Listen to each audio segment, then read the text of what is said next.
হরে কৃষ্ণ সুপ্রিয় ভক্তমণ্ডলী, আজকে আমাদের নেপাল দর্শনের দ্বিতীয় দিন। কালকে আমরা দর্শন করেছি জনকপুর। আজকে আমরা এখান থেকে পরবর্তী গন্তব্য উদ্দেশ্যে রওনা দেবো এবং কোথায় যাচ্ছি, কী কী দেখছি, কী কী দর্শন করছি সব আমাদের সঙ্গে শেয়ার করবো এই ভিডিওতে। সঙ্গে থাকবেন, শেষ পর্যন্ত থাকবেন। হরে কৃষ্ণ। যেতে যেতে আপনাদের সঙ্গে খুব একটা ইন্টারেস্টিং ব্যাপার শেয়ার করি। সেটা হচ্ছে, আমি গত দুদিন এখানে রইলাম আমরা। তো এখানকার কালচার, মানুষজন, সব কিছু একদম ইউপির সঙ্গে পুরোপুরি একদম ইউপির কালচার ভালো আর কি। মানুষজন মানে এখানে যে আমরা নেপাল বলতে নেপালি মানুষদের যেরকম ভাবি, যেরকম দেখি আর কি, যেরকমভাবে একদম সেরকম না। মানে এই জায়গাটার কথা বলছি আমি, জনকপুরের কথা বলছি। এবার যত আমরা আরও পরবর্তী দিকে এগোবো তত হয়তো মানুষের কালচার, মানুষের আকৃতি চেঞ্জ হবে। কিন্তু এই যে এই সাইডটায় জনকপুর, এখানে পুরোপুরি আমাদের ইন্ডিয়ান কালচার, মানুষ ইন্ডিয়ার মতো আমাদের যেরকম শরীর আকৃতি সেরকম। কখনো মনেই হয়নি যে নেপালে আছি, মনে হচ্ছিল যেন ইউপিতে আছি। সকালবেলা চারিদিকে বজরংবলী হনুমানের গান বাজছে, ভগবান রামচন্দ্রের গান বাজছে, মনে হচ্ছিল যেন ইউপিতে আছি।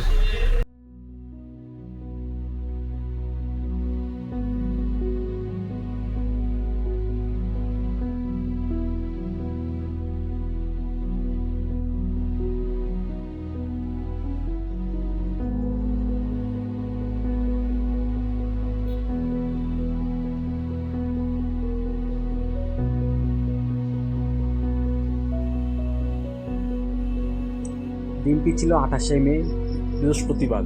সকালে প্রসাদ পেয়ে জনকপুরকে বিদায় জানিয়ে নেপালের রাজধানী কাঠমান্ডুর উদ্দেশ্যে যাত্রা শুরু করেছিলাম আমরা। যাত্রাপথে জনকমহলে অনতিদূরে অবস্থিত ভগবান রামচন্দ্র ও সীতাদেবীর বিবাহের স্মৃতি বিজড়িত কিছু স্থান দর্শন করেছিলাম আমরা। আজকে আমাদের দর্শনের দ্বিতীয় দিনের প্রথম দর্শনের গন্তব্যস্থলে আমরা যাচ্ছি। আমি তো প্রথমে ভেবেছিলাম যে খুব ঠান্ডা হবে, খুব ঠান্ডা না হলেও ঠান্ডা হবে এটা ভেবে একদম শীতের পোশাক আশাকও নিয়ে এসেছিলাম। এখন দেখি পুরো উল্টো, রোদে একদম সেই সিদ্ধ হওয়ার মতো অবস্থা। যাই হোক, ছাতা পাতা নেই, নামাবলিটা মাথায় দিয়ে চললাম সামনের দিকে। চলুন আজকে প্রথম আমাদের দর্শনীয় গন্তব্য কী আছে যাই, গিয়ে আপনাদের সঙ্গে শেয়ার করব। আমি আপনাদের আগেই বলেছিলাম যে এই দিকটার কালচার পরিবেশ অনেকটা ইউপির মতো, কেননা এই জনকপুরটা হচ্ছে বিহার ইউপির সাইডে। তাই এইখানকার কালচার, এখানকার পরিবেশ ইউপি বিহারের মতোই। এমনকি এখানকার ইউপি যারা যেরকম বাসিন্দা যারা আছেন, সিং, ঠাকুর, যাদব, তারাও অনেকে এখানে আছেন।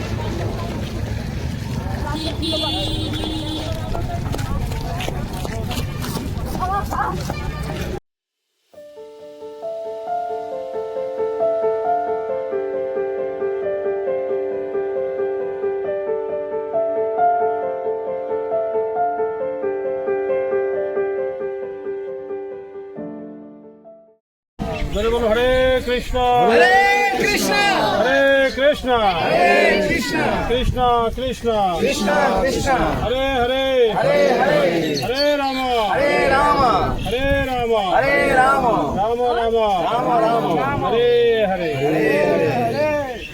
আচ্ছা, আমরা এখন পরিক্রমা করতে করতে যে জায়গাতে উপস্থিত হয়েছি, এই জায়গাটি হচ্ছে ভগবান রামচন্দ্র এবং জানকী মাতার বিবাহ মণ্ডপ। এটাকে বলা হয় প্রাচীন বিবাহ মণিমণ্ডপ মন্দির। এবং এই যে কুণ্ডটা দেখছেন, এটা হচ্ছে তাদের চরণ ধৌত করা কুণ্ড। মানে সীতা দেবী, রামচন্দ্র যারা তারা চরণ ধৌত করেছিলেন এখানে। এই জন্য আমরা এখানকার জল একটু সবাই মাথায় নিব। অল্প কিছু সময় বাস চলার পর আমরা পৌঁছে গিয়েছিলাম প্রাচীন বিবাহ মণিমণ্ডপ।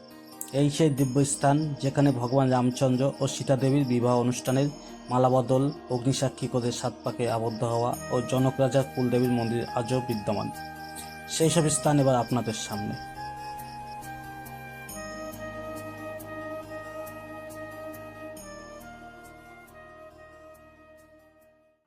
एक बोल बोली राधे कृष्णा की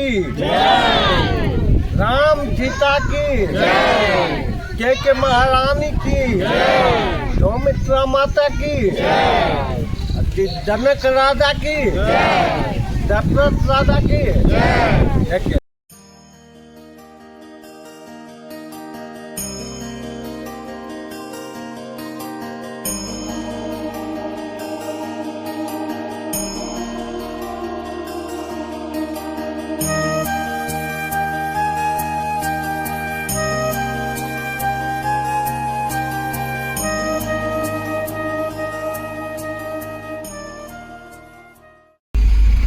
আমাদের দ্বিতীয় দিনের প্রথম দর্শনীয় যে স্থানগুলো ছিল সেগুলো ভগবান রামচন্দ্র এবং সীতা দেবীর দিয়ে বিভিন্ন স্থান সেগুলো আমরা দর্শন করলাম। দর্শন করে আবার আমরা শুরু করলাম আমাদের আজকের পরবর্তী ডেস্টিনেশনে, এবং পরে যেখানে আমরা পৌঁছবো সেখানে গিয়ে কী কী দর্শন করলাম সেগুলো আপনাদের সঙ্গে অবশ্যই শেয়ার করবো এবং আপনারাও দেখতে পাবেন।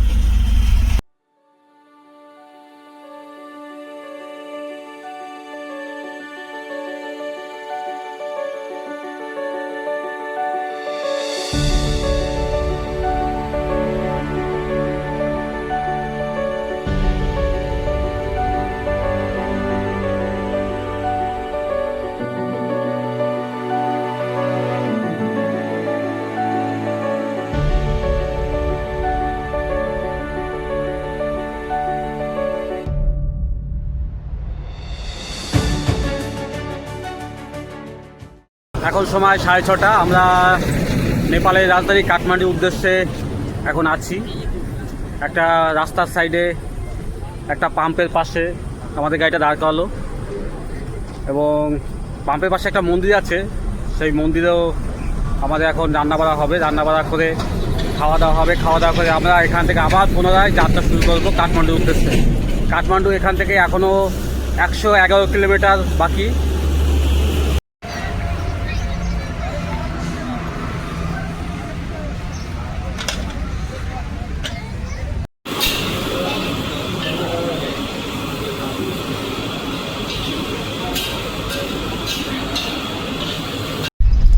এখন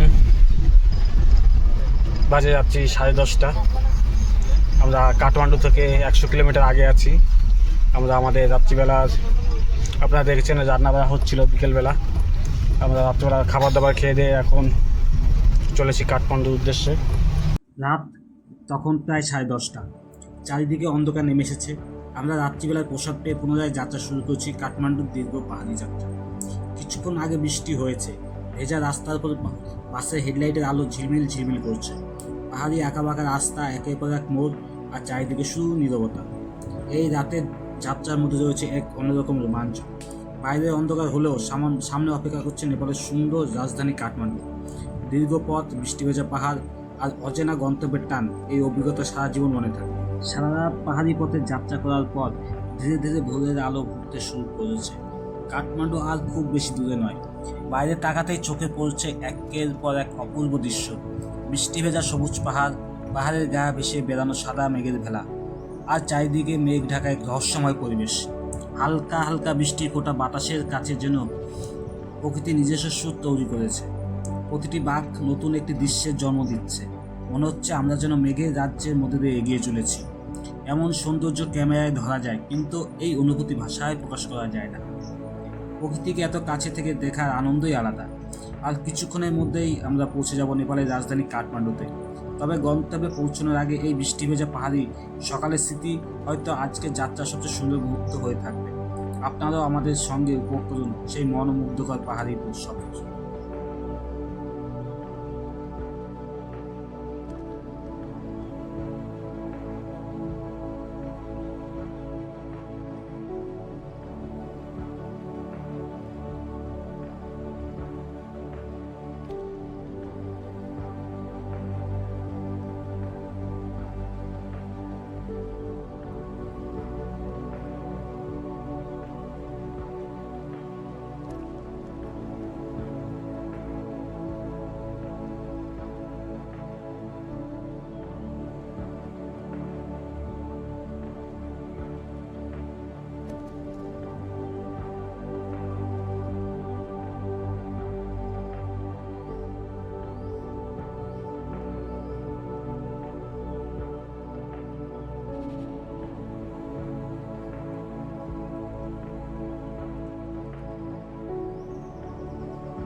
good morning from Kathmandu, the land of holy land of ভগবান শ্রী পশুপতিনাথ। গতকালকে আমরা 10টার সময় জনকপুর থেকে রওনা করে আজকে সকাল 8টা প্রায় 22 ঘন্টার সফর সম্পূর্ণ করে পৌঁছালাম কাঠমান্ডুতে। আর আজকের মতো ভিডিওটা এই পর্যন্তই। ভালো লাগলে অবশ্যই চ্যানেলটা সাবস্ক্রাইব করবেন আর ভিডিওটা লাইক ও শেয়ার করে পাশে থাকবেন। ধন্যবাদ। হরে কৃষ্ণ।